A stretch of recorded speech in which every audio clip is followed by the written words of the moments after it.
Hello, and welcome back to Beginning Life Skills ESL class videos. Today, as promised, we will be talking about time clauses.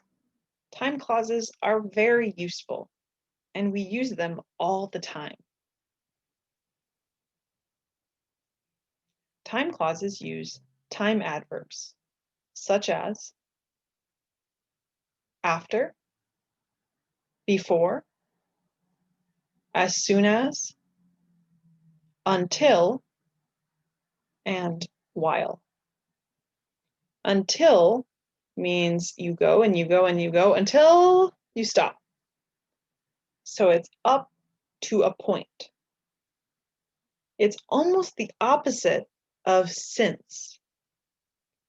If you remember, since was something starts, and then from there we continue. I have been teaching since,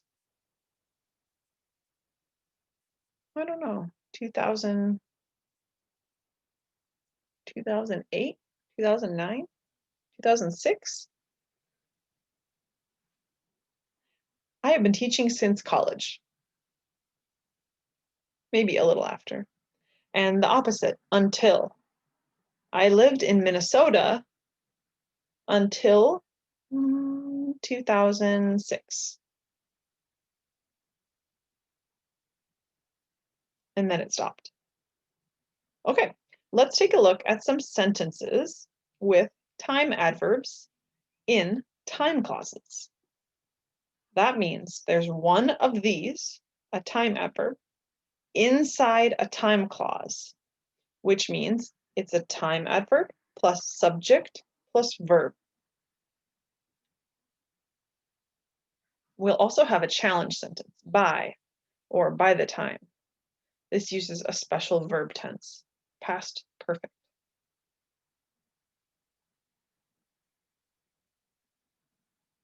Before Thanksgiving dinner, I will go on a bike ride.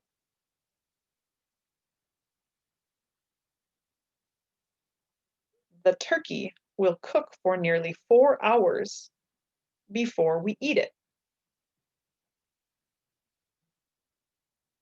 I will FaceTime with my family while I am cooking. While I am making pie crust, I will munch celery. I will not eat much until it is dinner time. As soon as I finish my Thanksgiving dinner, I will eat pie. Sorry, there's a typo here. You need an I right here. I will be so full after I finish Thanksgiving dinner. After Thanksgiving, I will buy a Christmas tree. By 8 p.m., I will have finished my dinner. Okay, first let's talk about vocab. Does everybody know what crust is? I think we talked about it in class last week.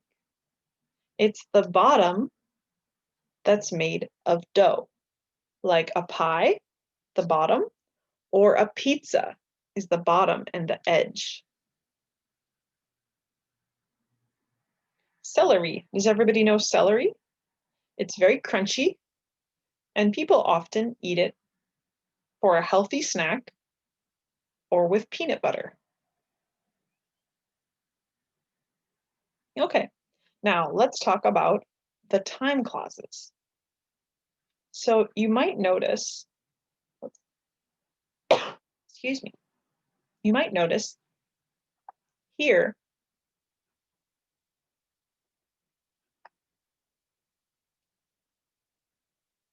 there's only a time adverb and a noun. But here we have a time adverb, subject, verb, object. This is a time clause. This one we can say is just a phrase. Here we have a time clause. Time adverb, subject, verb. Here's another one. Now, I noticed two things here. First, we can have a time clause at the end of the sentence and at the beginning. The only trick is if you have it at the beginning of the sentence, you have to have a comma afterwards. Here you don't.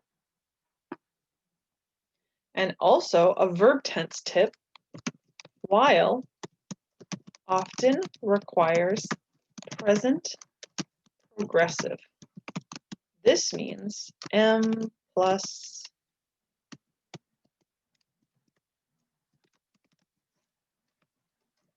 verb ing.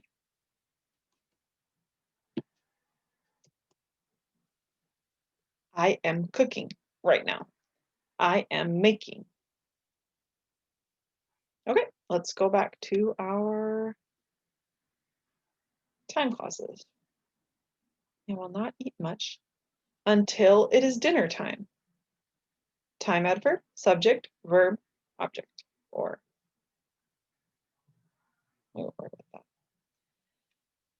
as soon as, here's my mistake, as soon as I finish my Thanksgiving dinner, there your time clause is first. So we have a comma.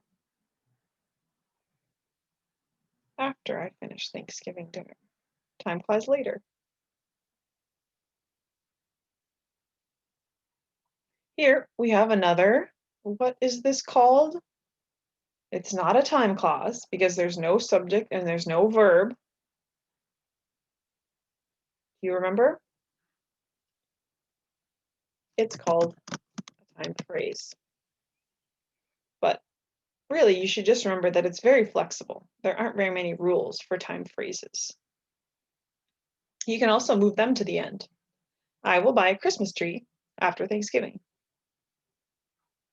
And here's our last one with by, a very tricky one. By 8 p.m., I will have finished my dinner. Okay, this is future perfect. This is a very difficult verb tense. Like past perfect, it is very, very rare. It's not very often that I will say, okay, by 8 p.m. tonight, in that time, in the future, this is what I will have done.